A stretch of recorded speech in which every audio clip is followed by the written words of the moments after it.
La première, c'est de fermer les yeux. Et on va faire, autrement que pour la célébration de morts récents, on va faire une minute de silence.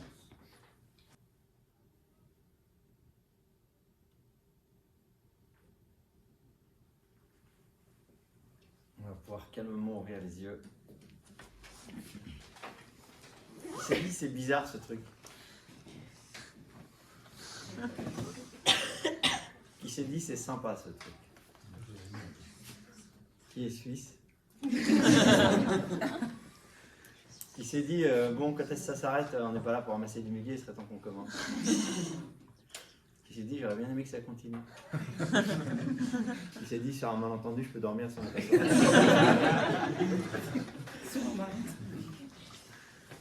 Alors je convoque là deux grands absents des formations, qui sont précisément le silence et le contexte. Intéressant de voir notre rapport au silence.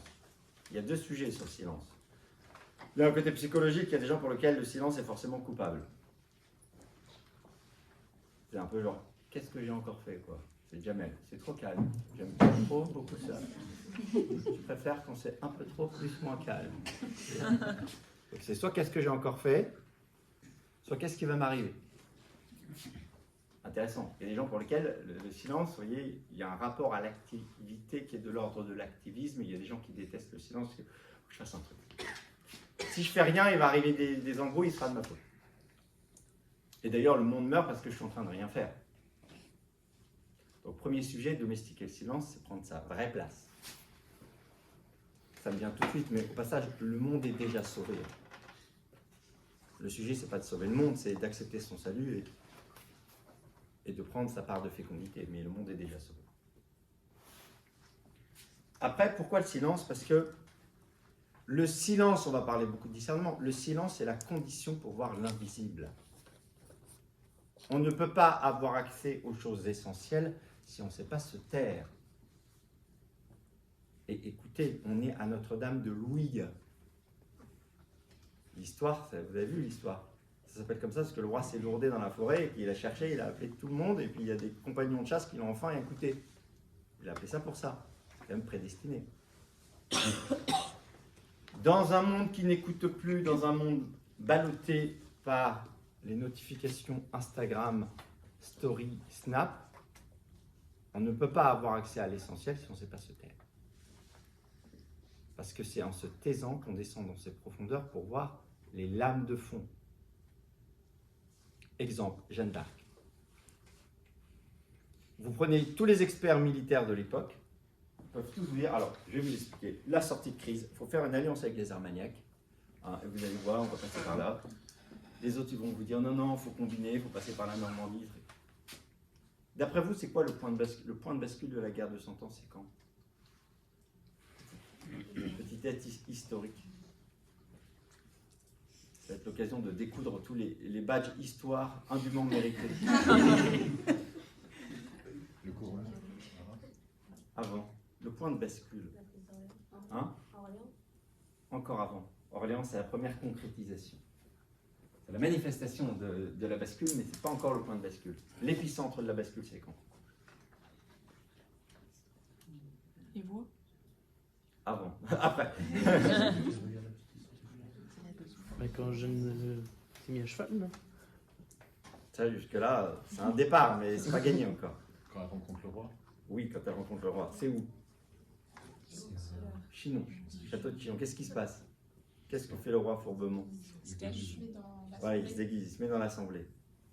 Il dit, elle vient de Lure, on va bien voir. Il met un courtisan sur le trône et il se planque. Et Jeanne arrive, elle dit, non, non, toi t'es pas le roi. Elle chope le roi, elle le prend à part, et elle lui dit à l'oreille quelque chose qui achève de le convaincre qu'il est légitime. Là où c'est intéressant, à double titre, c'est intéressant pour le discernement, c'est intéressant aussi d'ailleurs pour le discernement féminin, ce que je pourrais appeler le discernement des profondeurs. Si ça vous amuse, allez voir un article que j'ai écrit là-dessus qui s'appelle « Jeanne d'Arc, vraie femme et vrai chef ». Et je m'offre le luxe de le mettre en annexe fin de semaine prochaine pour 30 femmes du ministère des Finances que je forme sur Brigitte Lafontaine. Voilà. Pourquoi? Parce que il y a parfois justement une capacité à aller voir des choses en profondeur que nous, à la vue basse, parfois on ne voit pas. Mais ce qui est intéressant, c'est que la bascule de la guerre de 100 ans, c'est la confiance en soi du roi retrouvé. Vous pouvez faire tous les efforts guerriers, si le roi ne croit pas en lui, on n'ira pas loin. Jeanne d'Arc, elle triche parce qu'elle a le fils céleste. Mais Jeanne d'Arc a quand même cette capacité humaine de clairvoyance, et c'est en ça que humainement elle est intéressante à étudier. Elle a cette capacité humaine de dire, on peut faire tous les combats du monde, tant que le roi ne croira pas en lui, on n'arrivera à rien. Vous voyez, ça c'est dans aucune donnée. Et ça, vous y aurez accès par le silence. En écoutant les lames de fond, en plus qu'en vous laissant disperser sur la mousse de l'émotion. Il y a beaucoup de... Vous regardez aujourd'hui dans les analyses politiques, on n'a pas d'analystes, on a des écumologues. Des spécialistes de la mousse. Deuxième chose que je convoque, c'est le contexte. Le contexte, c'est la matière première de la décision. Ce qui nous fait décider, ce n'est pas un plan prévu de notre tête. C'est bien la réalité ici et maintenant. C'est quoi le contexte? C'est précisément ça, la réalité dans le temps. Ça va bouger. On va entrer en territoire de relativité. Ça va secouer. On aimerait tellement que tout suive des plans parfaits. Pourquoi il y a toujours eu une distinction du spirituel et du temporel? Parce qu'ils ont des lois différentes. Et que dès qu'on gère le temporel, on est dans la relativité. Pas dans le relativisme, dans la relativité. On va le voir ensemble. Parce que les situations vont bouger. Et on aura ce difficile devoir d'homme de devoir décider, quelles que soient les circonstances, plutôt que de se raccorder à des lois définitives. Ce serait trop facile. Je connaissais un officier américain qui disait « Quand vous êtes à court de tout, sauf d'ennemis, alors vous êtes dans une zone de combat. » Voilà, quand vous êtes à court de tout, sauf d'ennemis, vous êtes dans une zone de business, dans une zone de vie. En fait, ce sera toujours le foutoir. Vous voyez, comme le mec qui dit « Elle bouge la mer, là !» Elle va toujours bouger, en fait. Donc si tu crois que dans ta vie, il faut attendre que la mer soit calme, en écho, s'il faut attendre d'être parfait, j'adorais ça, s'il faut attendre d'être parfait pour commencer, on ne s'en sort jamais. S'il faut attendre que la mer soit calme pour y aller, tu attendras longtemps. Tu seras toujours dans l'agitation. L'incertitude est à la décision, ce que le clapot est au marin. Et donc, j'insiste lourdement là-dessus, c'est qu'on va devoir être amené à traiter ce côté relatif, ce côté évolutif, ce côté volatile, et que tout l'enjeu, ça va être l'aptitude au discernement. Et on est bien pour moi une religion du discernement, c'est-à-dire, même s'il y a des règles, précisément, être capable sans cesse de rapporter les choses à l'ici et maintenant dans une forme de relativité, plutôt que de suivre à la lettre des règles.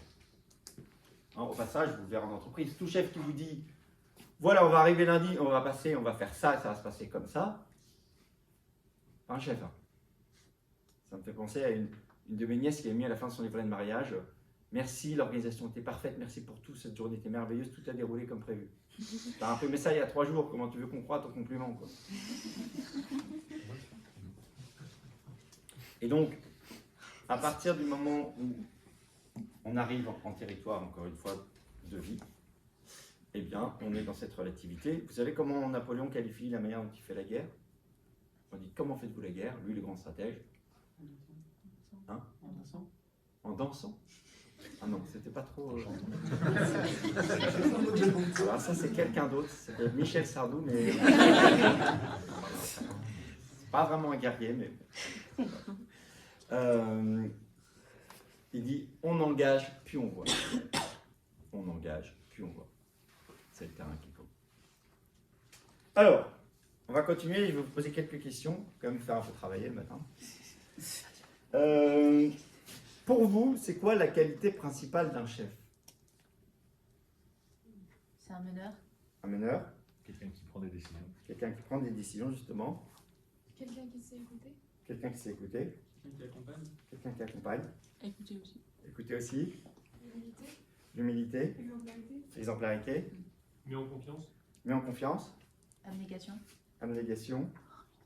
Quelqu'un qui a le souci de faire progresser les personnes qui lui sont confiées. Ok, mais c'est ta deuxième réponse. Déjà, vous êtes deux. Alors... J'avais dit la qualité. C'est délégué. Délégué. Quelqu'un qui se remet en question.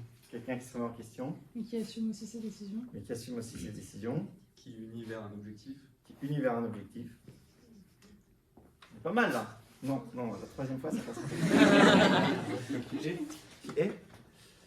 Qui Savoir-être. Ah, ça, qui est, d'accord. Qui a une épaisseur d'être. Ok. Bon, c'est pas mal déjà. Alors, vous voyez, ce qui est très intéressant, c'est que le panel permet de circonscrire la réalité d'un chef qui est une réalité complexe. Là-dessus, quand même, deux réflexions. Premier, c'est que il y a des qualités morales dans ce que vous dites, et il y a des qualités fonctionnelles. Humilité, courage, exemplarité sont des qualités morales. Comme je suis un tout petit peu provoque, c'est les trois qualités que Louis XVI avait. Je suis pas sûr que c'est le meilleur décideur qu'on ait connu. Donc, les qualités morales, c'est bien, mais les qualités morales s'articulent par rapport à une réalité fonctionnelle. Tout l'enjeu, puisqu'on est toute la première partie de ce moment avec vous, ça va être la connaissance de soi, c'est comprendre le fonctionnel sous le moral. Le moral, je vais vous faire un schéma tout à l'heure qui vous l'illustre, le moral est aux jambes, ce que le moral est au fonctionnel, ce que les bras sont aux jambes en escalade. En escalade, on monte avec quoi? Les jambes. Échec là-bas. Si tu fais tout au bras, tu ne tiens pas longtemps. Surtout vu de ce que je devine de tes bras, à mon avis. Bon, après, tu as moins à porter. Voilà. Mais si tu veux, c'est les jambes qui poussent. Les bras sont là pour les moments difficiles. Ils sont là en soutien. Voilà. Et donc, c'est le fonctionnel qui porte. La grâce ne remplace pas la nature. Voilà. Par contre, le moral, bien sûr, il est clé, mais il donne d'autant plus de puissance qu'il vient s'aligner sur un être profond. Si je demande au professeur Tournesol d'être chef d'expédition en jungle, je ne lui demande pas du courage, mais de la témérité. À la première minute, il est en grosse sudation. Si je lui demande d'être chef d'un projet de fusée, là, ça s'aligne. Et là, son courage aura du sens parce que je viens lui demander du moral, du courage, sur une qualité qui lui est naturelle. Je suis clair ou pas sur cet exemple-là? Donc, premier niveau, il y a des qualités morales indispensables, mais il y a aussi des qualités fonctionnelles. Okay. Le deuxième sujet, c'est que quand vous me répondez à ma question, vous parlez de vous. C'est-à-dire que vous allez me parler soit des qualités qui vous sont spontanément naturelles, sur le fait de fédérer, sur le fait d'être plus dans l'accompagnement, etc., ou le fait d'être plus sur la compétence, ou le fait d'être plus sur le fait de savoir décider, etc. Soit vous allez potentiellement définir le chef sur ce qui vous manque, hein, ou sur ce qui manque à votre propre chef. J'adore faire ce genre d'intervention quand il y a plusieurs niveaux hiérarchiques, il y a des messages qui passent. Là, vous avez un nouveau message. Et donc, qu'est-ce que je fais? Si vous regardez un peu ma bio, je me qualifie comme ostéopathe des organisations. Ce n'est pas que le résultat d'une cuite, c'est aussi une cuite. C'est-à-dire que je mesure l'écart qui existe entre un poste et une personnalité.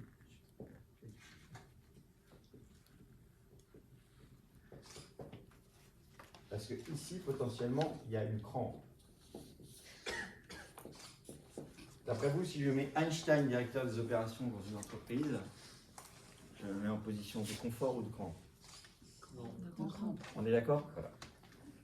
Si je mets François Hollande, candidat à l'élection présidentielle, en tant que candidat, je le mets en alignement avec sa personnalité de vendeur consensuel. Si je le mets président,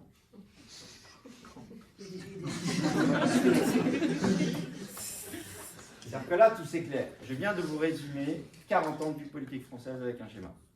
Les qualités requises pour conquérir le pouvoir ne sont pas les qualités requises pour exercer le pouvoir. Toute la difficulté est là. Donc la plupart des politiques, tant qu'on leur demande de vendre, tout va bien. À la minute où on les met au pouvoir, qu'est-ce qu'ils font? Si c'est des vendeurs, ils communiquent. Là où on attendrait précisément d'eux, qu'ils puissent, voyez, se mettre en position de discerner dans le silence. Ça va poser d'emblée toute la suite. C'est-à-dire que vous voyez bien que dans votre avenir, tout l'enjeu est de voir là où vous voulez aller et là où vous êtes. il y aura forcément des moments où vous allez pouvoir potentiellement vous mettre en danger pour progresser. Mais tôt ou tard, le sujet va être l'alignement avec ce que vous êtes. Ok. Je vais finir toujours cette réflexion sur le chef. Donc quand j'étais officier, j'ai eu la chance d'être en mission en Nouvelle-Calédonie.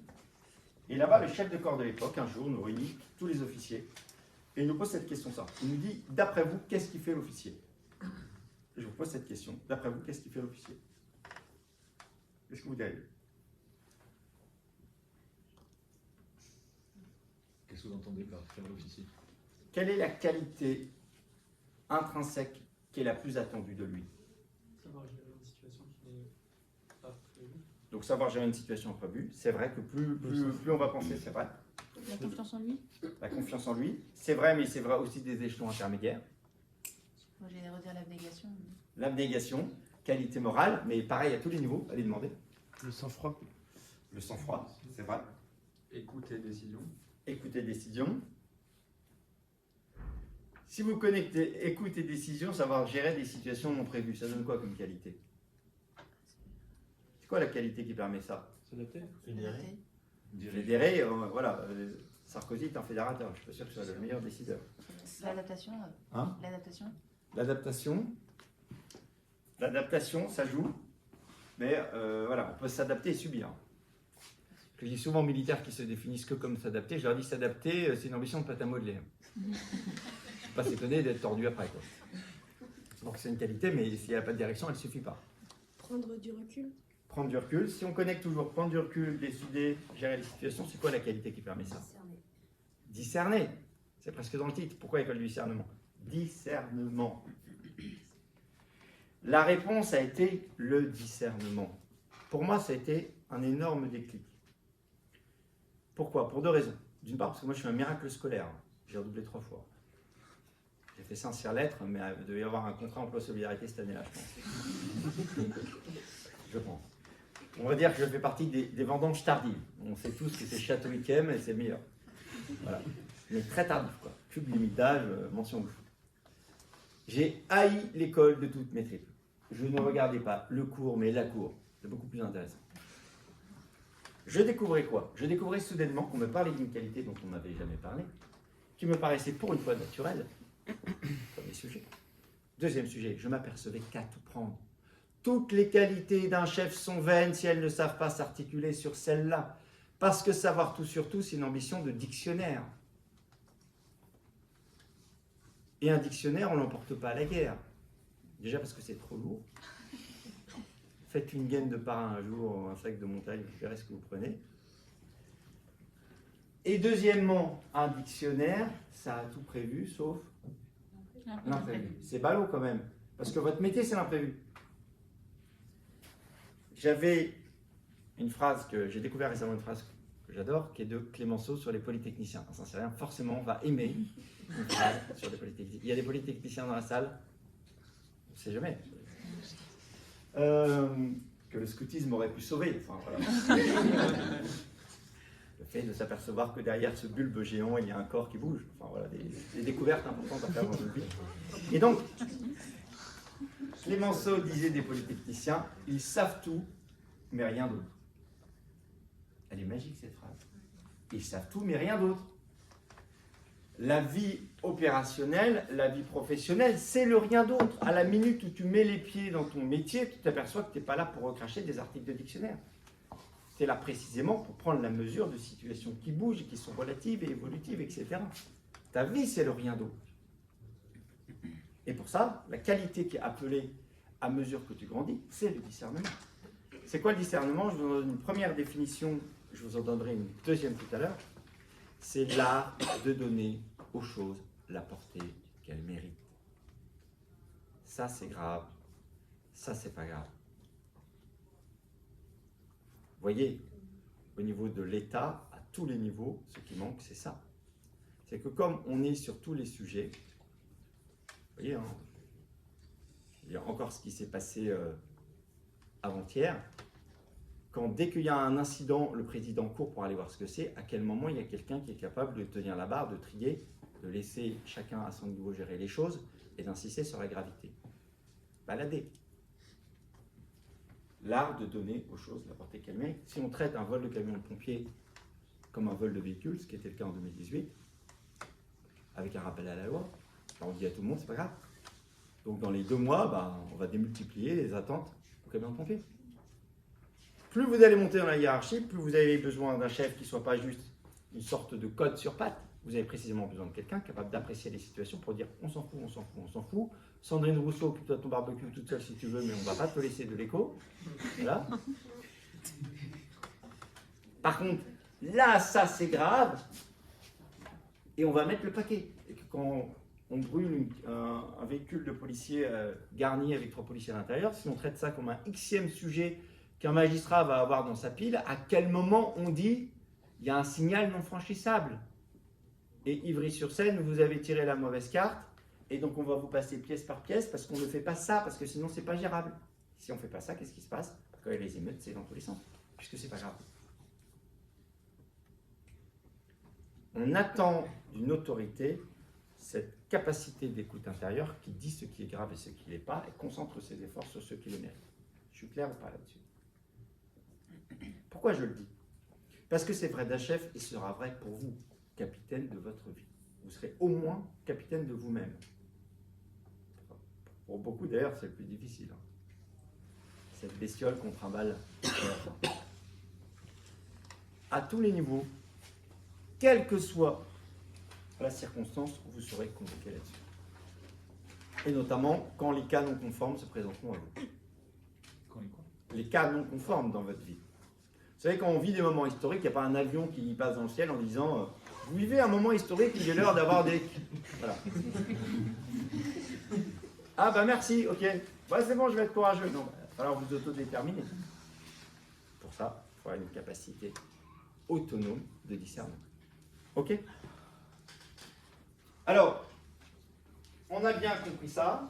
Là, c'est par rapport à ce qu'est chef, c'est par rapport, encore une fois, à la manière dont vous allez diriger votre vie. On va aller plus en profondeur sur la connaissance de soi, puisque le premier sujet, ça va être de s'occuper de la personnalité. Puis on verra après comment le piloter dans le temps. Ce que je vais vous donner, c'est des clés de chef qui servent à la vie quotidienne aussi. Comme j'aime bien vous faire travailler, parce que vous avez dit, moi j'étais en poste en Corse, à quelle ville? Là-bas on dit, le travail est un châtiment. C'est vrai. Est-ce que vous savez pourquoi il est plus facile de faire un baptême qu'un mariage en Corse? Parce que pour faire un mariage, il faut des témoins, on n'en trouve jamais. Comme pour faire des baptêmes, il faut des parrains. Et donc, je vais vous demander 2 questions. Poser 2 questions. Première question, quel est votre effet majeur dans votre poste actuellement? Ouais, je vais vous expliquer après.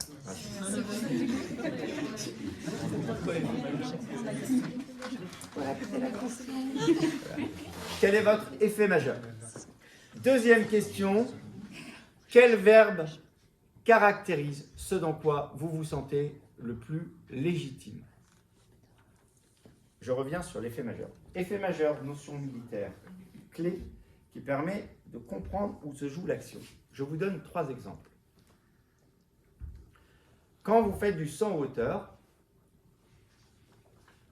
si vous pensez à tout ce qu'il faut faire, au moment où vous vous élancez, il se passe quoi?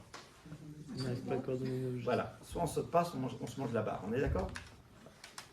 Pourquoi? Parce que, petite pensée en passant, ce qui est juste dans l'ordre de la pensée, c'est ce qui est complet.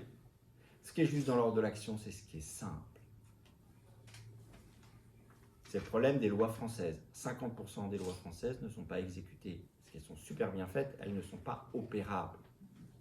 L'intelligence est de rendre simples les choses. La pensée complexe, de quelqu'un que je nommerai pas, c'est un truc de paresseux. Si vous voulez avancer, il faut faire l'effort d'une direction simple.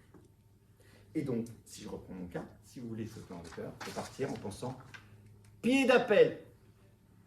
Pied d'appel, d'avant, même pas la peine, en avant. C'est ça qui marche. Vous voyez? C'est un taxi pour Tobruk. Un con qui marche ira toujours plus loin que 2 intellectuels assis. Et donc, vous voyez, cette capacité à traduire la complexité en une pensée simple, c'est ça qui permet l'action. Et vous voyez très bien, vous voyez dans les débats, vous voyez je ne sais combien d'experts, chaque fois que vous leur posez des questions, en fait ils vous enflument, ils vous font des questions hyper compliquées, hyper sophistiquées, ça flatte l'esprit, ça paralyse l'action. On verra ça un certain en même temps. En même temps est un non-sens opérationnel. Vous ne pouvez pas faire Dupond-Moretti et Darmanin à la fois, ça ne marche pas. Faites l'un puis l'autre si vous voulez, mais pas les deux à la fois. Vous êtes obligé, quand vous faites de l'action, d'une simplicité successive. J'appelle ça passer de la carte au voyage. Quand vous voyagez, vous dites pas, il y a plein de possibilités, je vais m'auto-disperser sur tout. Ça ne marche pas. Ça, c'est le en même temps. C'est penser. Quand vous faites un voyage, vous faites le choix d'une première direction, puis d'une deuxième, puis d'une troisième.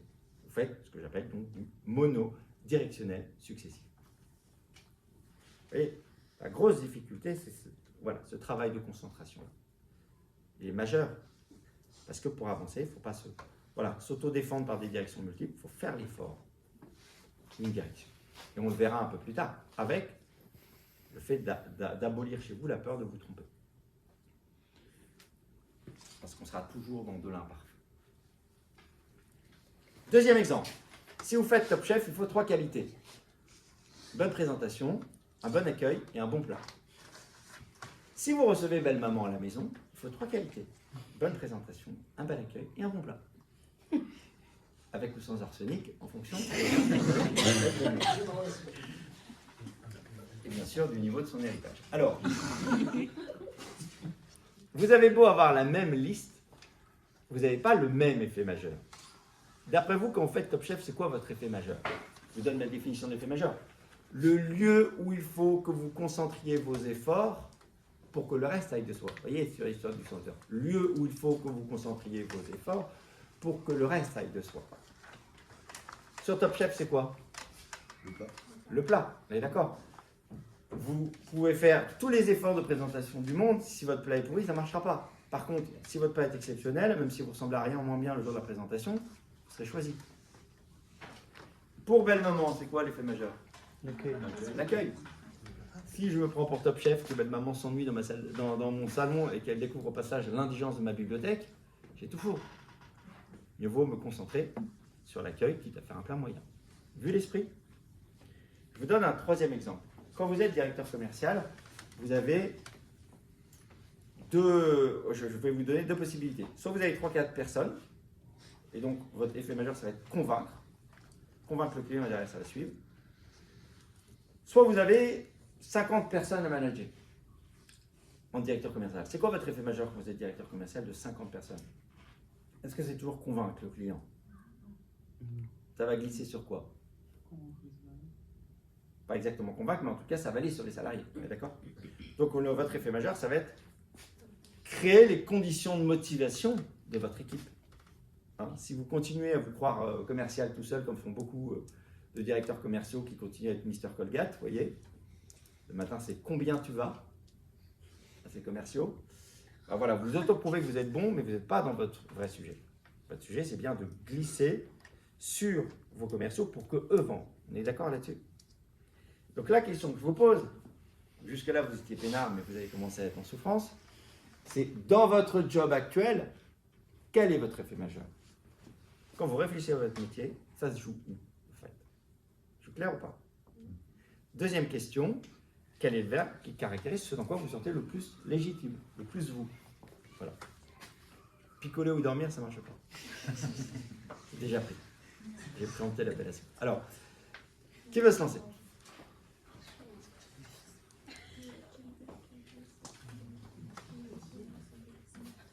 Moi, je travaille avec des personnes avec un handicap mental. Oui. Du coup, je dirais l'effet majeur, c'est la relation. Très bien, alors si on le met en verbe, c'est-à-dire que donc l'intitulé de ton poste, c'est quoi? Éducatrice. Éducatrice, tu t'occupes de combien? 15. Une quinzaine? D'accord. Et donc, si je le traduis en verbe, parce que vous voyez, au passage, très intéressant de toujours traduire les choses par des verbes. C'est plus clair que des mots, que des noms. Tu dirais quoi? C'est accompagner? Oui, c'est ça. Hein? Est-ce que tu penses, volontairement je te challenge, est-ce que tu penses que vu que tu as 15 personnes, c'est vraiment autant de relations individuelles qui vont faire la différence? Ou est-ce que tu penses que, je ne sais pas, parce que c'est un volume important, même si ça va de soi, on va t'attendre peut-être plus sur une côté de structuration, d'organisation, parce que si tu t'occupes bien d'eux mais que ce n'est pas organisé, ça finit par être une problématique? Ou est-ce que parce qu'ils ont des niveaux différents d'attente, on va attendre, je ne sais pas, par exemple, que tu sois toujours capable de prioriser et qu'à tout prendre, tu sois toujours capable de dire, allez, je me concentre sur lui plutôt En que fait, sur il y a à la fois le groupe et après à la fois avoir une attention particulière envers chacun. Voilà. Mais ce qui est intéressant à voir dans ce genre d'éléments, c'est que, vous voyez, quand je parle du voyage, quand je parle du saut en hauteur, je ne dis pas vous allez juste faire un pied d'appel sur vous-même. Vous allez bien tout faire. Mais ce qui est intéressant, c'est de voir l'action qui conditionne les autres. Pour que ton métier soit réussi, à tout prendre, tu penses que le plus important, c'est le développement de cette relation individuelle et le reste ira assez naturellement, ou c'est plus sur l'organisation, ou c'est plus sur la priorisation qu'on t'attend pour que ta mission soit toujours réussie? La priorisation. Tu penses plus la priorisation? Ok. Et toi, le verbe qui te caractérise, ce serait quoi? Si on reste pareil dans ce genre de choses. Ce serait justement accompagner, ou ce serait plus imaginer, créer, ou ce serait plus structurer, organiser. Ou Plus organisé. Tu penses que ton verbe, c'est plus organisé. Et qu'au final, ce que tu aimes bien quand même au quotidien, c'est que tout soit très, très bien organisé. Et c'est surtout la relation individuelle. Ouais, donc est-ce que c'est plus organisé ou est-ce que c'est plutôt accompagner, Accompagner. faire grandir, etc. Plutôt accompagner. Ok. Merci beaucoup de l'enseignement. Tout l'enjeu est là, vous voyez. C'est-à-dire que vous allez voir à quel point ça peut avoir des impacts. Et pour moi, c'est un cas d'école dans l'église là-dessus. C'est-à-dire que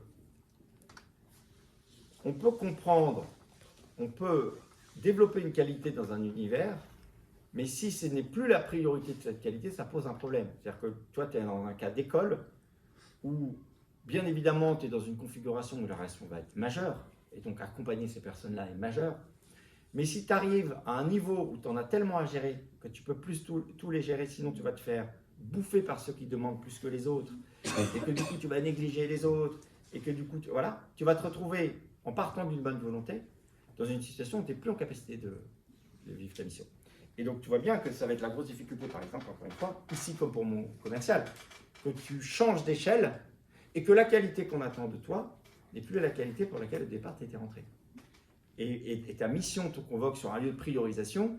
Et si toi, tu es plus dans le lien, la priorisation, petit à petit, ça crée de la crampe. Tu vois l'idée ou pas? Ça vous parle, cet exemple-là? Et je ne traiterai pas plus loin, mais tu vois, toute l'idée pour toi, c'est jusqu'où je reste sur ce que j'aime faire et jusqu'où je suis convoqué ailleurs. Voilà. Merci beaucoup. Un deuxième, vous n'allez pas croire que c'est bon, elle s'est sacrifiée. Il vaut mieux qu'un seul homme meure pour tout le peuple, comme c'est demandé. Hein? Moi j'aurais dit simplifier. Donc, ton travail Chez DRH. chez DRH. Et donc, ce serait simplifié dans quel sens? Enfin, Du coup, pour que les gens agissent. C'est-à-dire qu'il y a 400 salariés, pas mal de cadres intermédiaires. oui. Et donc, du coup, c'est vraiment organiser le travail et faciliter la prise de décision des cadres opérationnels. Les cadres opérationnels, donc, Pour une meilleure gestion. donc c'est une question. Et toi, tu as combien de personnes dans ton équipe RH? Deux. Très peu. Voilà, ok, d'accord. Pour ça, il faut simplifier. S'il vous plaît. Et donc, toi, c'est plutôt. Il y a un côté, entre guillemets, c'est plutôt du conseil, c'est plutôt conseiller les décideurs pour qu'ils prennent les bonnes choses. C'est plutôt bien organiser les choses pour que tout soit apporté. C'est un travail d'organisation, structuration. Oui. C'est un travail plutôt d'accompagnement conseil ou c'est un travail plutôt pareil de priorisation? En fait, il y a de tout, mais la priorité, et là où je concentrerai mon énergie, c'est de faire en sorte que le cadre permette en fait aux gens, aux décisions d'être faciles à prendre. Ok, donc il y a vraiment un travail plus de structuration. C'est que vu qu'on n'est pas nombreux, au final, si on était 10, je préfère du conseil. Voilà, c'est ça. Mais c'est plus d'organisation, structuration. Essayer d'être que les gens soient le plus autonomes possible. Quoi. Très clair. Et le verbe qui te caractérise? Du coup, organiser. Du coup, mais je dis pas forcément là. De De manière générale, si tu étais en dehors de ton boulot. Toi, dans l'espace intersidéral, ça donne. M'adapter, je dirais. Ouais, je t'ai dit, c'est une ambition de Tata Modèle. Ce qui me caractérise, c'est la capacité à adapter ce que je dois faire pour que le résultat soit... Je vais t'aider. Quand tu penses intrinsèquement la manière dont tu fonctionnes, tu te reconnais plus dans des verbes genre structurer, organiser, plus dans des verbes comme créer, imaginer, concevoir, plus comme des verbes comme conseiller, questionner, plus que dans des verbes comme accompagner, agrandir, convaincre, Organiser. ou décider de Organiser. Ok. Donc tout va plutôt bien. Tout l'enjeu va toujours être là. C'est-à-dire que je vais mettre un élément intermédiaire, c'est que entre le poste et la personnalité, il y a un truc qui s'appelle la mission. La mission, contrairement au poste, c'est quelque chose de vivant. Hein, si vous récupérez une équipe post-Covid, est-ce que votre premier métier, c'est de rappeler les règles de fonctionnement de l'équipe? Non, c'est quoi? Qui reviennent au travail. Hein? Bon, qu'ils reviennent, mais une fois qu'ils reviennent. On n'est pas au même niveau de difficulté. Là, le retour post-Covid, c'est avoir des gens. Vous ne connaissez pas tout ça. Là, tu as un effet majeur commun avec SOS Amitié. Alors, mais donc, si on reprend, donc voilà, ça va être créer du lien, d'accord? Donc, vous voyez bien que vous allez bon avoir un poste, la mission va bouger. Et donc, tout l'enjeu, dans ton cas, c'est de dire, ce que tu dis ta mission, ton effet majeur. L'effet majeur, c'est la manifestation point par point de ce qu'est la mission, en fait. Hein, vous voyez bien, quand vous allez prendre un poste, vous allez commencer peut-être au départ par le structurer, puis une fois que c'est structuré et que les gens se connaissent pas assez, peut-être travailler sur le lien, et puis une fois que tout ça s'est lancé et que ça devient trop la fête, reprioriser, ça va bouger. Bon, après, il y a des tendances, bien sûr. Et ta personnalité. Mais tout l'enjeu, vous voyez, c'est jusqu'où ça va bien, il y a un alignement entre ta personnalité et la mission, et jusqu'où je tords un peu le cou à la mission parce que ça va bien avec ce que je suis. Vous voyez? Si je dis c'est quoi gouverner à Sarkozy, il va me dire c'est convaincre. Si je dis c'est quoi gouverner à Juppé, il va me dire c'est savoir. Si je dis c'est quoi gouverner à Hollande, il va me dire c'est consensuser. Et si c'est quoi gouverner à Napoléon, il va me dire décider. La tentation est toujours de ramener la mission à ce qu'on est. Vous voyez l'idée? Vous voyez d'ailleurs l'enjeu majeur, hein, j'insiste lourdement là-dessus. Beaucoup de gens parlent de témoigner de sa foi au travail. On témoigne de sa foi au travail par les faits, pas par les mots. Parce que la qualité de ce que vous êtes finit par percoler. J'insiste d'autant plus lourdement qu'il y a tellement de gens qui sont obsédés de l'étiquette qu'aussitôt ils la déconfient. Ils annoncent du Hermès, ils font du Tati. Il vaut mieux être un artisan qui fait ses preuves qu'être un Hermès tatiesque. Plus vous investissez de la bonne façon votre travail, plus ça parlera de soi. Et ça donnera envie d'aller à la source.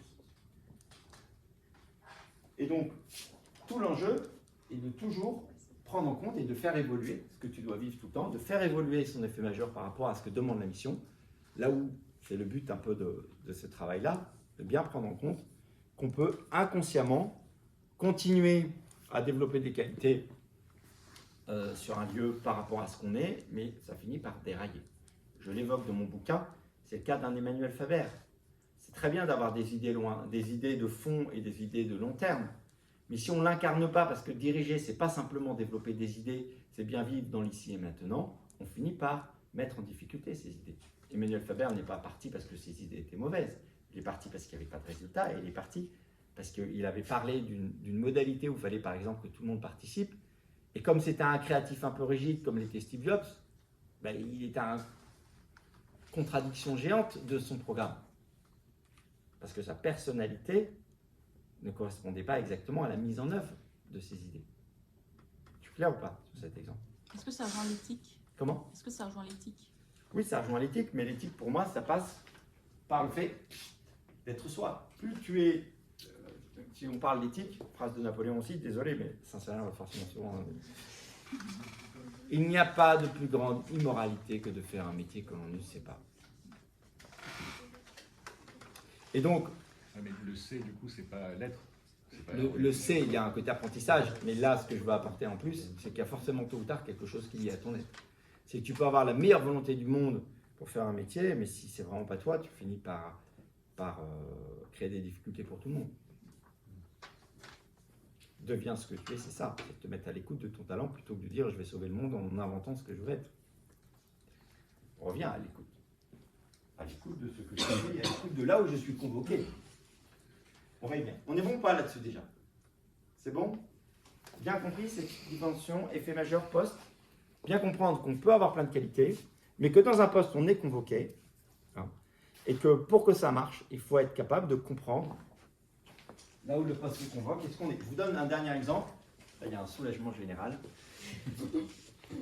Ah, j'étais récemment, pareil, j'ai interrogé comme ça 4 codeurs du Crédit Agricole, et dedans, il y avait un gars qui m'a dit bah, moi, mon effet majeur, c'est imaginer, parce que je suis directeur de l'innovation, et mon verbe, c'est créer. Ah, c'est super, je dis mais t'es tout seul enfin, vous êtes tout seul non, j'ai 150 personnes. Je dis voilà, je ne veux pas du tout rentrer, mais d'après vous, ce qui va enclencher les 150, c'est parce que vous créez, du coup, ils vont trouver ça génial, ils vont se mettre à créer tout seul, ou peut-être que on ne vous attendrait pas, soit sur l'organisation de l'équipe, soit sur la motivation de l'équipe, soit sur la priorisation, parce qu'il y a 10 000 projets. Je dis ça, je dis rien, je vous laisse le voir. Vous voyez l'idée? Donc pareil. On le verra tout à l'heure dans les syndromes. Mais vous voyez, il y a toujours cette tentation d'aller rejoindre quelque chose qui nous plaît sans se rendre compte qu'il y a une modalité associée à ça. Quelqu'un qui travaille dans un incubateur, son métier, c'est pas d'être un créateur. Il n'est pas start-upper, en fait. Il est là pour les accompagner. Donc, s'il est là tout le temps à couper la parole à tous les start-upers parce qu'il a plus d'idées qu'eux et mieux qu'eux, bah, ça va devenir problématique. La qualité attendue de lui, c'est plutôt des qualités d'accompagnement. Vous voyez l'idée? Je suis clair sur tout ça? Donc ça va nous guider sur toute la suite. J'y reviendrai après, parce que comme j'ai un mille tableau, il va falloir que j'efface et que je commence. C'est bon, vous l'avez en tête? Alors, ça m'amène à ce que je vais appeler la règle du 3x3 en termes de connaissance de soi.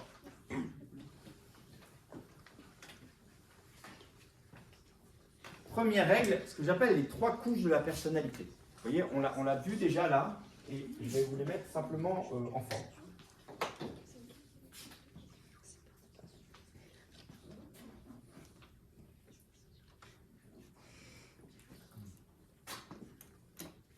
Les 3 couches de la personnalité, c'est que la première couche, justement, c'est le moral. On l'a vu, les qualités morales. En positif, le moral, c'est la volonté. C'est se donner les moyens de ce qu'on a choisi. En négatif, le moral, c'est soit la velléité, vous voyez, la crise de nonchalance, soit le volontarisme.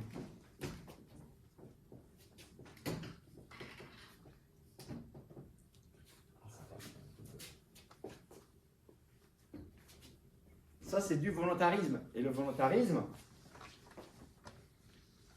il y a quelque chose d'agité dans le volontarisme. Pas du déploiement calme de ce qu'on veut jusqu'au bout. Il y a quelque chose qui n'est pas de l'ordre de l'être, mais qui est de l'ordre de la preuve. Chaque fois que vous avez quelqu'un qui a toujours mâchoire serrée, qui est toujours en train de faire quelque chose, il n'est pas dans l'être, il est dans la preuve. Quand vous avez ces symptômes-là, moi je vois notamment idéologiquement, je suis désolé, c'est l'image qui est bien, mais quand vous voyez la fameuse Solveig, qui est la porte-parole de la cause végane et qui hurle sur les plateaux en disant « je suis truie », je me dis, voilà, je ne sens pas un alignement calme à un talent. Je te dis, il y a une cause derrière qui fait qu'elle veut prouver un truc. Je ne sais pas ce qui s'est passé dans sa vie avec les bouchers, mais il y a un truc. Ça, cette espèce d'agitation-là, est le symptôme de quelque chose derrière qui est de l'ordre du psychologique. En positif, le psychologique, c'est l'identité sociale. C'est-à-dire que ce que je suis, c'est naturellement épanoui dans mon environnement, dans ma famille, chez mes amis, à l'école, etc. Chaque fois que tu n'as pas cette dimension apaisée, épanouie, ici, ça s'appelle la blessure.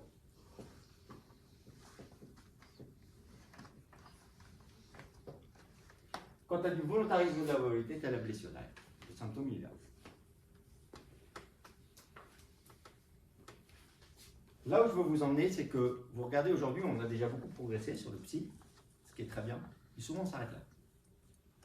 C'est-à-dire qu'on va tout expliquer simplement par rapport à la blessure. C'est pour moi d'ailleurs toute la limite de l'énéagramme qui construit tout sur la blessure. Le psychologique, si je prends un exemple maritime, c'est prendre un bateau abîmé par la mer et le mettre sur cale sèche pour le réparer. C'est vital de faire ça. Parce qu'il y a des choses qui méritent d'être réparées. Il faut savoir prendre le temps pour tout réaligner. Le problème, c'est qu'il y a des gens qui passent leur vie sur cale sèche. Qui passent leur vie dans le ressentiment. Qui passent leur vie dans tout est foutu parce que j'ai vécu ça. Et il y a des gens qui, du coup, c'est simple, à leur orientation professionnelle, leur métier, c'est victime. Parce que leur vie dans la victimitude. Tout l'enjeu est d'aller encore plus en profondeur, ce que j'appelle ici le fonctionnel.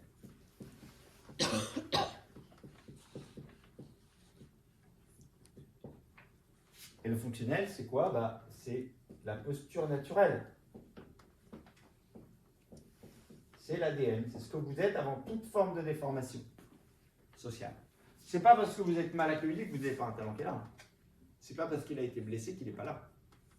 Parce que ce que je peux dire en revanche, c'est que si vous n'êtes pas sur vos jambes, je reviens à l'escalade, vous voyez, jambes, bras. Morale, fonctionnelle. Le psy, c'est la respiration, c'est le cœur.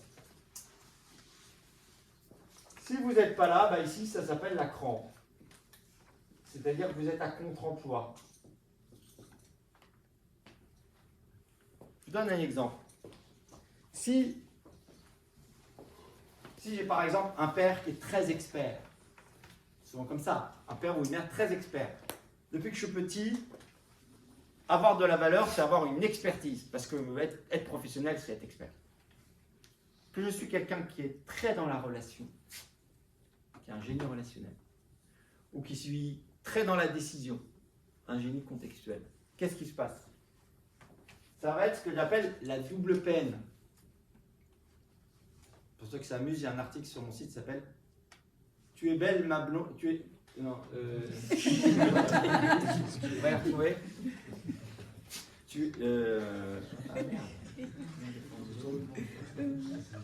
En gros, tu es une belle blonde, ma brune, ou comment vraiment mesurer le talent. Voilà.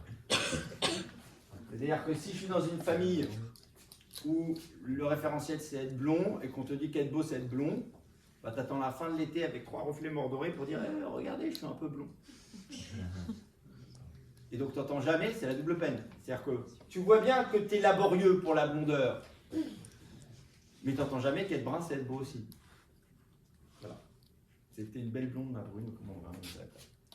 Voilà. Et donc, l'idée c'est ça. Si mon père est un super expert et que je m'épuise à prouver que je suis un super expert comme tout le monde, je vois bien que c'est laborieux. C'est pour ça que je suis dans le volontarisme, plus par la vérité, plus le volontarisme. Et ça m'énerve parce que je sens bien que c'est difficile. Et de l'autre côté, le génie relationnel que j'ai, personne n'en parle. Donc je ne suis pas du tout valorisé sur ce que j'ai d'intrinsèque. Je suis clair sur cet exemple-là.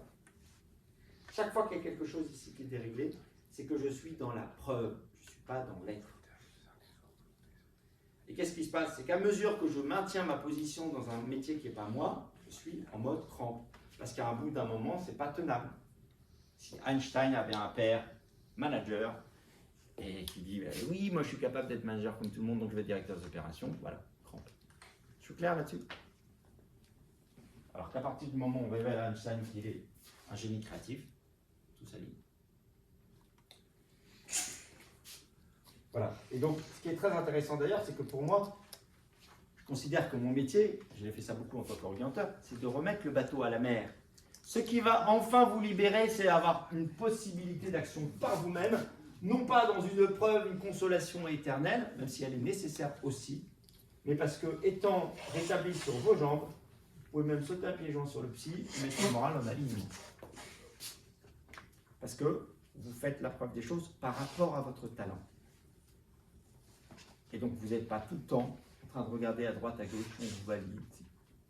Vous vous déployez de vous-même, ça fait la preuve par vous-même de ce que vous êtes capable de faire. Je suis clair là-dessus? Sur cet exemple-là? Donc ça s'appelle les 3 couches de la personnalité. J'insiste, beaucoup trop de gens restent juste sur la blessure. Ça ne fait pas avancer. Il faut comprendre, il faut la guérir.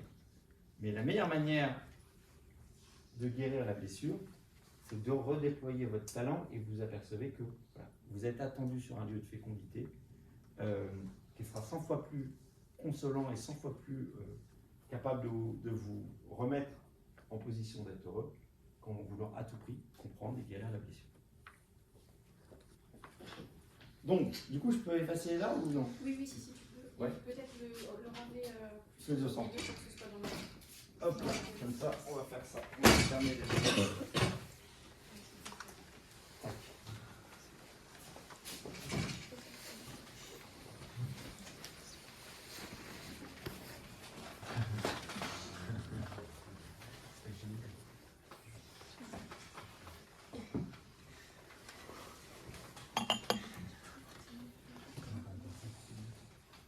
Alors, la première règle, donc, c'est les 3 couches. Deuxième règle de 3, ce que j'appelle les 3 moteurs de personnalité. Pourquoi je vous ai posé les questions sur vous, là, par rapport au chef? C'est pour ça. Et pour moi, je vois 3 pôles de qualité.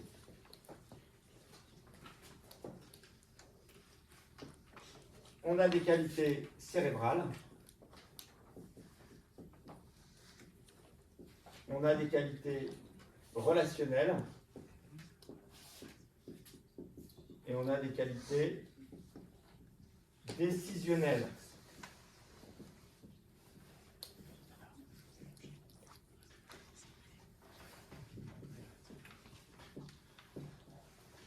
Cérébrale, relationnelle, décisionnelle. On a tous des qualités dans les 3. C'est comme au loto, il ne suffit pas d'avoir les boules pour gagner, c'est d'avoir dans le bon ordre. On a tous des qualités dans les 3, mais on a tous un moteur. J'ai un ennemi personnel dans ce quadrilatère-là, qui s'appelle, jusqu'à 20 ans, un carnet de notes, en rapport avec mon passé scolaire perturbé sur les fortuits. J'ai eu un seul prix dans ma vie, c'était en CE1, parce qu'il y en avait pour tout le monde. Et ça s'appelle après un CV. Le problème du CV, c'est de croire que, voilà, fait des lignes comme ça. Ça a 3 problèmes, un CV. Déjà, c'est un Instagram de la vie, le CV. Il faut croire que, parce que momentanément vous êtes parfait définitivement. Ça n'a aucune vision de la durée. Deuxième problème du CV, c'est croire que vous êtes une somme de compétences. C'est un non-sens de considérer quelqu'un, c'est juste une accumulation de compétences, donc du coup il sait tout faire. À ce titre-là, François Hollande est le manager de l'année. Il a toutes les lignes sur son CV. Et professeur tournesol et l'aventurier de l'année. Au passage, vous voyez ce non-sens très français de considérer que parce que quelqu'un a rempli ces qualificatifs-là, il est forcément validé sur l'action qui va derrière. J'appelle ça le syndrome du botaniste. Quand tu traverses la jungle, tu prends quoi? Tu prends un aventurier ou un botaniste comme chef d'expédition? Parce que quand un serpent te tombe sur la tronche, le sujet c'est pas de qualifier sa couleur d'écaille et son style mais de le buter vite. Et donc, vois comment aujourd'hui dans les RH, on te choisit de botaniste. Ah, il a tous les diplômes, donc il saura gérer les crises. Souvent le cas quand même. Au passage, on détermine les gens soit sur le CV, soit sur l'entretien. Mais l'entretien, c'est de l'avant. À quel moment voit-on les futurs chefs en situation? Tout mon enjeu, je travaille beaucoup avec les boîtes là-dessus, moi c'est de valider un profil de chef en disant je veux le voir en situation. C'est pour ça qu'il y a la période d'essai. Voilà, mais souvent c'est un peu tard aussi. Et c'est déjà heureusement qu'il y a ça. Mais il y a des choses qu'on peut voir en amont. Il y a des gens qui sont des très bons vendeurs d'un truc qu'ils ne savent pas faire. On a parlé de botanistes, il y a aussi Tartarin, Tarascon. On prend un Bryce de Nice, vous voyez. Des gens qui sont des Bryce de Nice du métier. Par contre, dès que tu les vois sur la mer, c'est autre chose. L'enjeu du CV, il n'y a pas le temps de mettre en avant des compétences, mais plutôt des situations. Et il y a bien un moment, il faut quand même faire passer une information ou faire résumer. Je ne dis pas qu'il ne faut pas de CV, mais je dis que notamment, c'est surtout pour les postes de chef. Pour des chefs d'experts, c'est peut-être un peu différent parce qu'il y a des choses validées. Et pour les postes de chef, il faut voir en situation.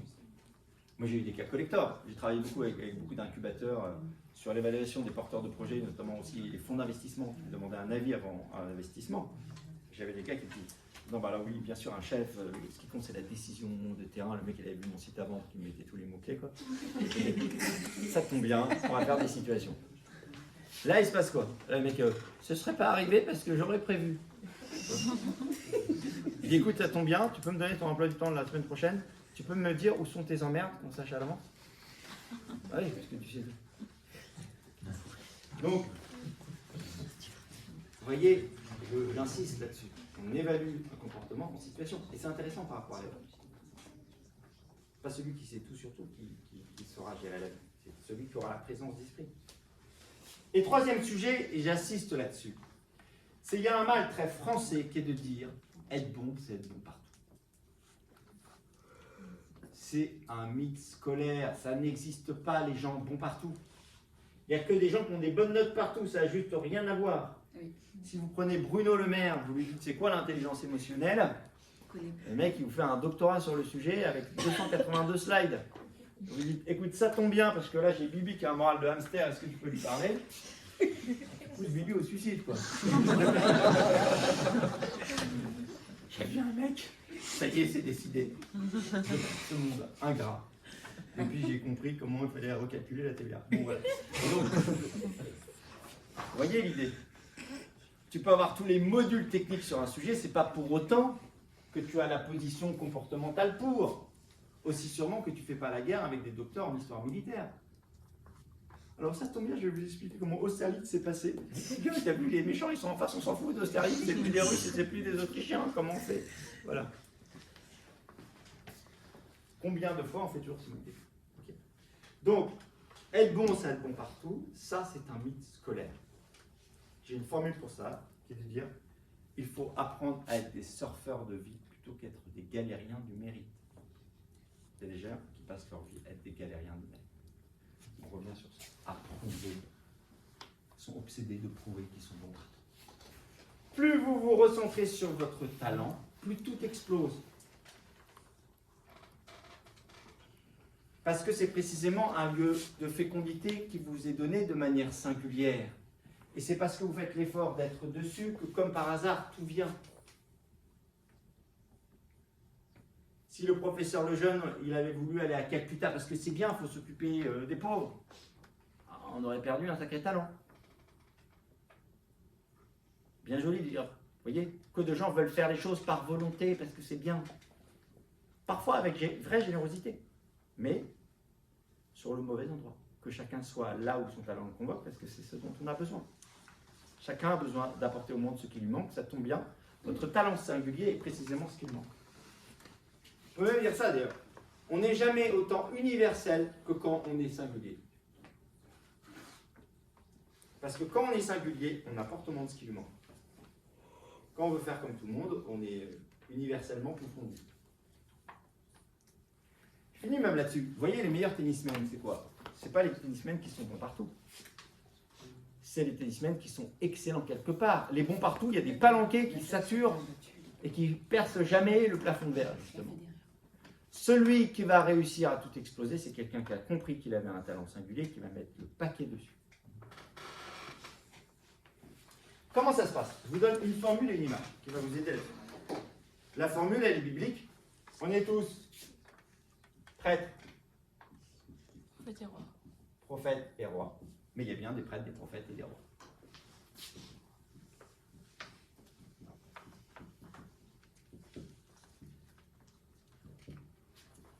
On est tous prêtres, prophètes et rois, mais il y a bien des prêtres, des prophètes et des rois pour emploi. Et même chez les prêtres, il y a des prêtres prêtres, des prêtres prophètes et des prêtres rois.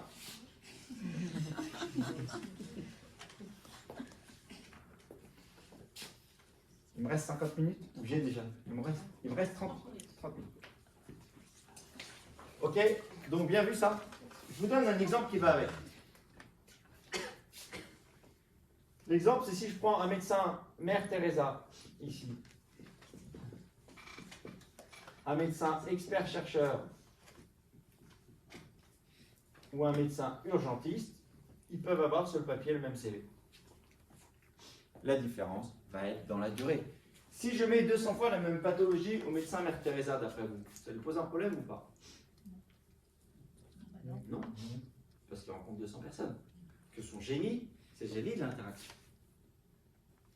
Si je mets 200 fois la même pathologie au médecin expert-chercheur, il va aimer? Non, lui il veut du chelou, du zarbi. Ok. Si je le mets à Calcutta, il va se barrer dans la rue pour trouver du bizarre. Si je mets Mère Teresa à Institut Pasteur parce qu'elle connaît bien les maladies tropicales, elle va kiffer. Non, elle va créer le stand de café de l'étage. Voyez bien que à compétence égale de CV, dans le temps long, la quête n'est pas la même. Et j'insiste enfin sur celui-là, que vous voyez aussi en entreprise. Aujourd'hui, 80% des systèmes de management parlent que des deux là. C'est un chapitre clé de mon livre, c'est sortir du monde bipolaire. Il y a les HPE, les HPI. Il y a les hard skills et les soft skills. Il y a le savoir et le savoir-être. On oublie qu'il y a une troisième modalité d'intelligence qui est l'intelligence de la décision, qui est l'intelligence de discernement, qui est l'intelligence contextuelle. Vous voyez, en entreprise, j'appelle ça du massage de crampes. On met des planifications de nazis et on met des tables de ping-pong à côté. Tu sors de ta planification, tu tapes 3 balles et tu reviens. Ce qui te fait avancer le matin, c'est un chef qui décide. Ok? Si je résume un peu là-dessus, un relationnel, il se nourrit d'interaction, il produit du lien. Tout son génie, c'est le lien. On a tous le bon copain ou la bonne copine qui change la vie comme de chemise, mais qui n'a pas son pareil pour établir une situation là où les gens ne savent pas s'entendre, où les gens justement s'entêtent sur des idées, etc. Génie du lien. Le cérébral, il se nourrit de données et il produit du contenu. C'est un logiciel sans Wi-Fi. Il y a la puissance, il n'y a pas la connexion. Du coup, c'est dense, c'est profond. Le problème, c'est quoi? Le problème, c'est que ça crée des paquebots dans des criques grecques. Tu vois, des trucs parfaits qui ne peuvent pas sortir. Donc la tentation, tu vois, de la pensée pure, indépendamment de ce que le contexte permet. Voilà, et un décisionnel, il se nourrit de contexte et produit de la décision. C'est un percolateur de contexte. Il est en territoire de relativité permanente. Ok?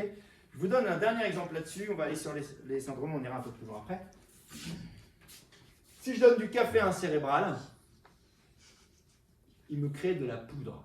Il me fait la gamme Nespresso, le mec. C'est éblouissant. T'as Robusta Arabica, t'as le marketing qui va bien. C'est waouh.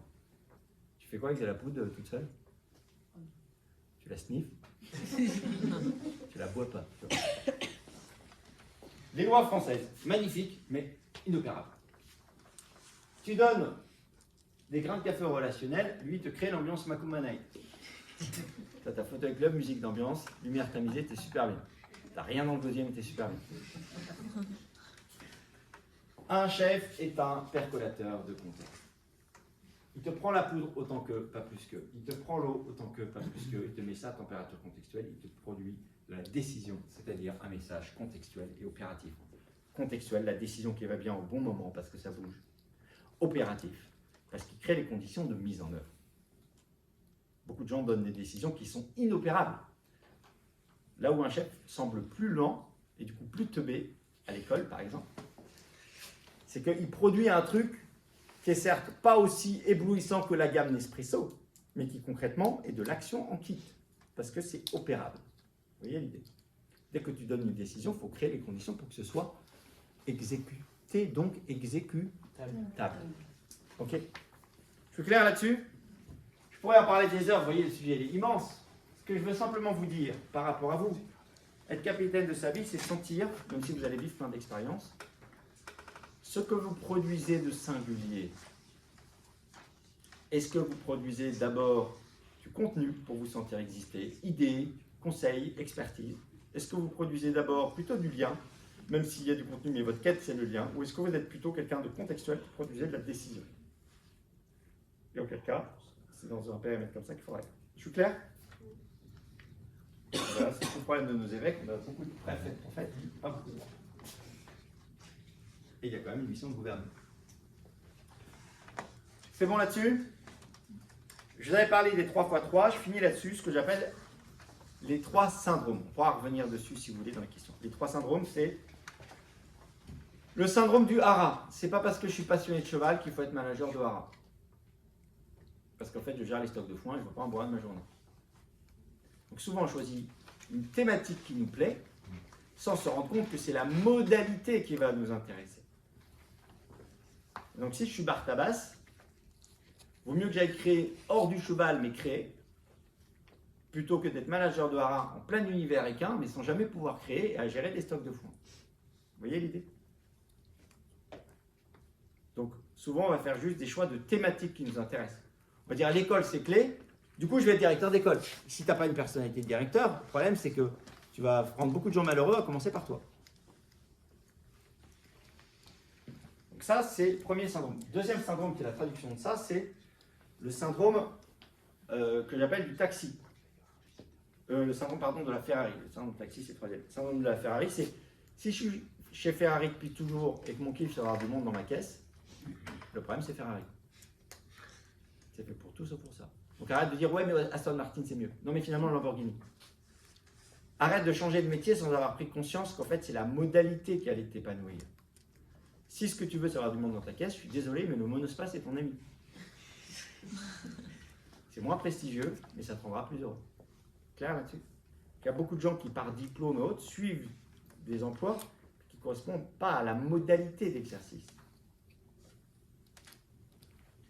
Dernier syndrome, syndrome du taxi. C'est pas parce que tu as une voiture en Afrique qu'il faut faire chauffeur de taxi. C'est pas parce que tu as des qualités avérées dans un univers qui en est dépourvu que tu es condamné à ces qualités. Ça vaut pour les qualités morales, ça vaut pour les qualités fonctionnelles. Moi, je connais plein de créatifs qui sont très empathiques ou qui sont très convaincants parce qu'ils ont su beaucoup s'adapter, du coup, qui se retrouvent dans des métiers de vente ou d'accompagnement. Ils se sont auto-condamnés aux qualités visibles qu'ils ont, mais qui ne sont pas leurs qualités majeures. Je suis clair ou pas là-dessus? Hein? Typiquement, le cas de la conviction. Un créatif, il est convaincant pour ses idées. Quand tu lui demandes de convaincre pour les idées des autres, la motivation diminue d'un coup. Pareil de qualité morale, etc. C'est bon pour vous? Je continue. Deuxième point, je vais aller très vite dessus. Ça, c'est pour votre vie future. Une fois que vous avez choisi, n'oubliez jamais que la réponse à la complexité, ce n'est pas l'homme supersonique, c'est l'équipe complémentaire. Vous connaissez la différence entre De Gaulle et Napoléon? La taille. La différence entre De Gaulle et Napoléon, militairement, on y répond avec cette question. Pouvez-vous me citer une bataille gagnée par De Gaulle? Il n'y en a pas. Pourquoi? Parce que c'est resté un penseur militaire. Là où Napoléon a gagné des batailles, parce qu'il a su s'entourer. Et il a su s'entourer de personnalités complémentaires à la sienne. On est bon? Il me reste combien de temps? 10 minutes et 10 minutes de questions. 10 minutes. On arrête à midi 10. Il est moins rare. Donc ça fait un quart d'heure. Très bien. Ok. Donc le deuxième sujet pour vous, sur lequel j'insiste, c'est le sujet de vous dire que vous n'aurez pas réponse à tout. C'est ça qui est très rassurant.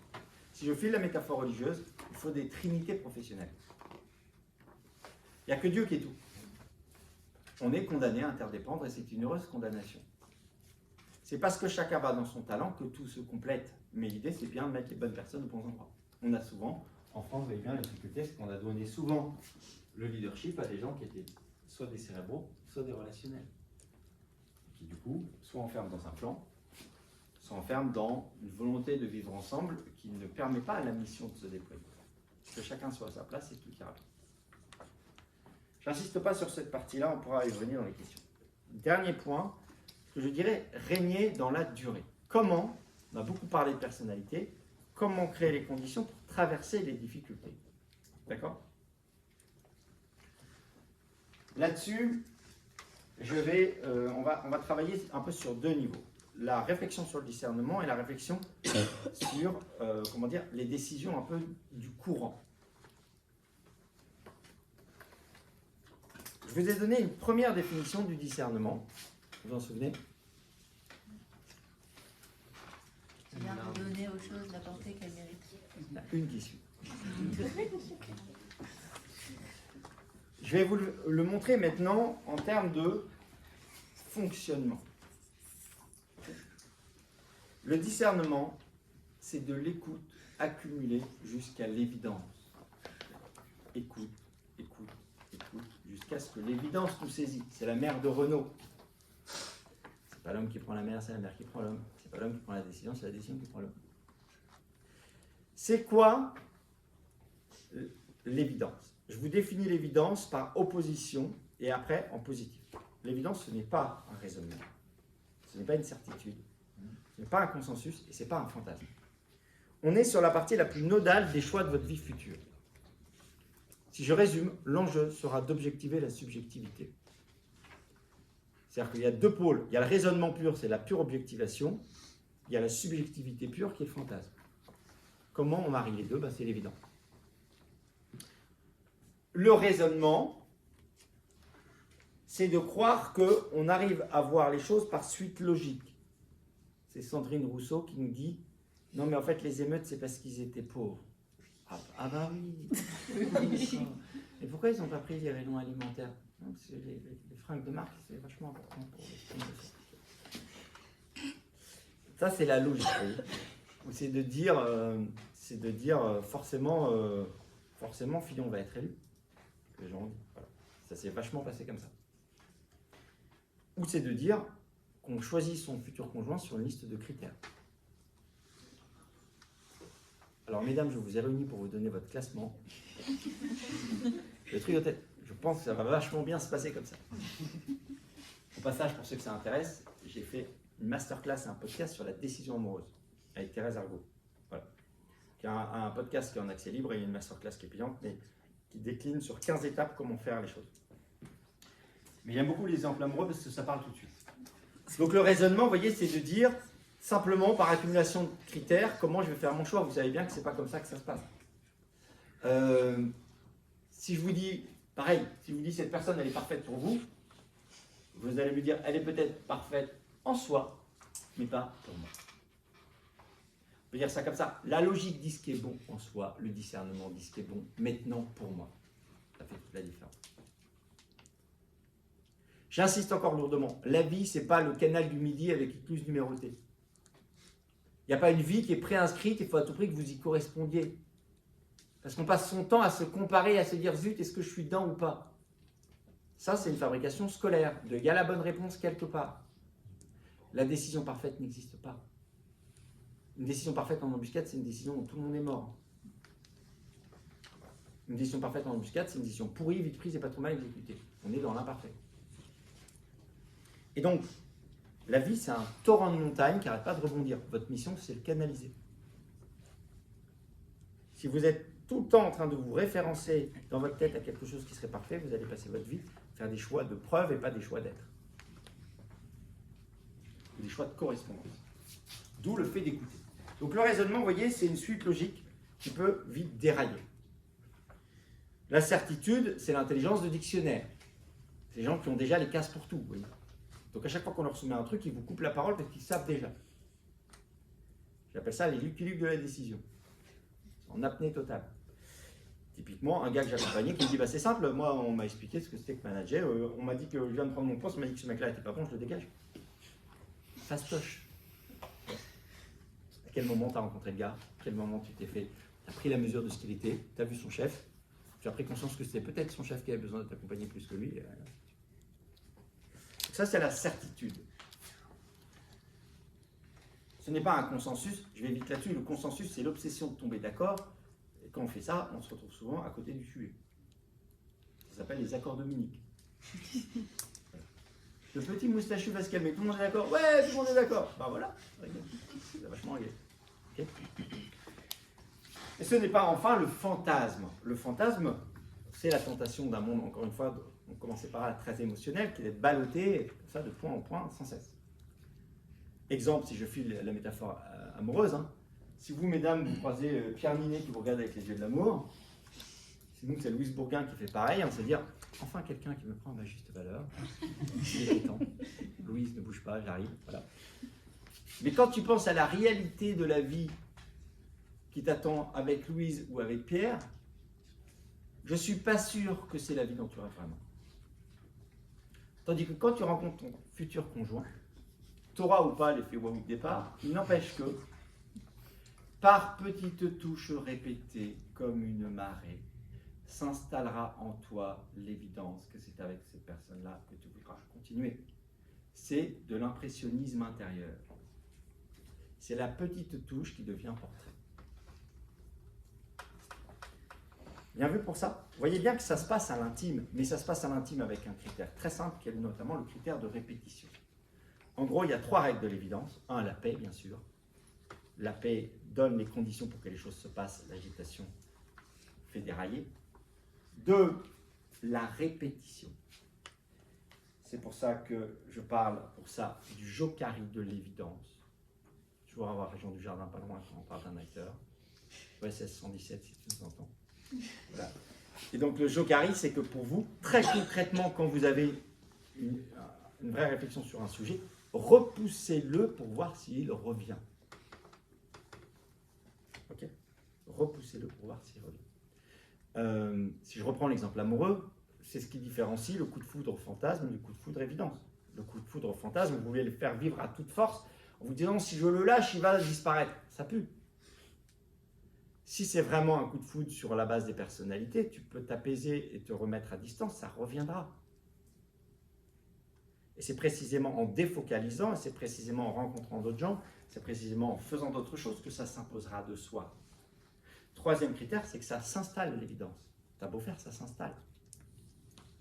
Pourquoi le fantasme et le raisonnement disparaissent? Parce que ce sont des produits de l'esprit. Pourquoi l'évidence revient? Parce que, définition, c'est la manifestation calme et répétée de la réalité. Je vous donne un dernier exemple de ça. Vous avez tous connu des projets qu'on vous a proposés. Vous dites, waouh, c'est génial. Et 15 jours plus tard, ça vous est sorti de la tête. Oui. Pourquoi? Parce que ça a flatté votre esprit. À l'opposé, il y a un projet dont on vous parle une première fois, très bien. 2e fois, très bien. 3e fois, très bien. Vous avez beau faire, ça revient tout le temps. Ça s'impose à votre réalité. Vous voyez ce que je veux dire? C'est important de vous dire ça, parce que parfois, par idéal, on va privilégier le fait que « ouais, mais ça sert à une super cause, donc on oublie tout, on y va ». Non. Le spirituel est toujours couché dans le lit de camp du temporel. Peggy. Le spirituel qui n'habite pas dans ta piole, le spirituel qui ne revient pas, il ne sert à rien. Ça flatte l'esprit. Donc, votre discernement, ce n'est pas de dire c'est une bonne cause, votre discernement, c'est d'écouter en quoi cette proposition-là revient comme une évidence calme dans votre réalité quotidienne. Je suis clair ou pas là-dessus? Donc dans vos choix futurs, mécanisme de l'évidence, je vous donne des clés, je vais beaucoup plus loin dans le bouquin là-dessus, mais plus vous allez travailler sur cette capacité à revenir, capacité à s'installer, plus ce sera la bonne réponse. Dernier point sur lequel j'aimerais insister avant de conclure là-dessus, c'est de vous dire pareil, la vision de l'idéal nous fait seulement viser les sommets en négligeant les cols. La réalité de la vie, comme en montagne, nous oblige au col. Les sommets, ils sont inaccessibles. On ne les voit pas d'en bas. Ce qui va vous permettre d'avancer, c'est d'être capable de faire des étapes en acceptant la réalité intermédiaire imparfaite de l'étape. Ça vaut pour 2 choses. Ça vaut sur le fait que, par évidence, vous allez aller sur des choses qui ne sont pas forcément logiques, mais dont vous comprendrez le sens plus tard. Quand j'ai quitté l'armée, j'ai fait 4 ans en finance. Absolument pas logique. Sauf qu'à l'époque, tous les éléments de mon choix étaient très clairs. C'était une évidence, par rapport à tout le spectre que j'avais, c'était une évidence que c'était là qu'il fallait que j'aille. J'ai compris beaucoup plus tard en quoi ça m'a aidé. Parce que ça m'a fait faire un MBA dans le dur. Je suis arrivé en juillet 2007, en plein cœur de la crise financière. Parce que ça m'a donné un réseau que je n'avais pas. J'avais en gros juste le numéro de l'agent-chef de la compagnie, tu vois. Donc, c'est pas terrible. Du capitaine, voilà. Donc ça m'a donné un réseau qui m'a permis d'aider beaucoup de gens après en repositionnement professionnel.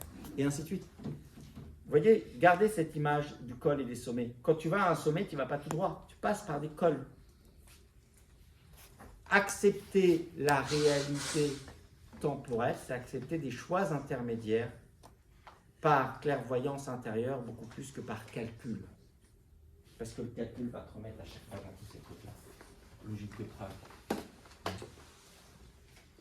Et ça vaut aussi, j'aimerais vraiment finir là-dessus, dans vos décisions personnelles, on fera tous des erreurs, on aura tous des canons conformes, mais retenez ça, on mesure une décision non pas sur un point, mais sur une trajectoire. C'est l'obsession du point premier de la classe qui fait qu'on n'arrête pas à faire le deuil d'un pas de côté qui aurait été raté, au lieu de prendre en compte la fécondité qui se présente sur ce lieu. Je te donne un exemple récent. Il n'y a pas eu de problème de masque. Quand le président dit il n'y a pas eu de problème de masque, déjà il prend 67 millions de Français pour des aveugles. Mais quand il fait ça, il fait une erreur bien plus grave. C'est que tout le monde a vu qu'il y avait un problème de masque. S'obséder à dire il n'y a pas eu de problème de masque, c'est un gars de la première de la classe qui continue à vouloir prouver que son bulletin est parfait. Il aurait dit il y a un problème de masque, ok, qui est lié à nous ou pas forcément.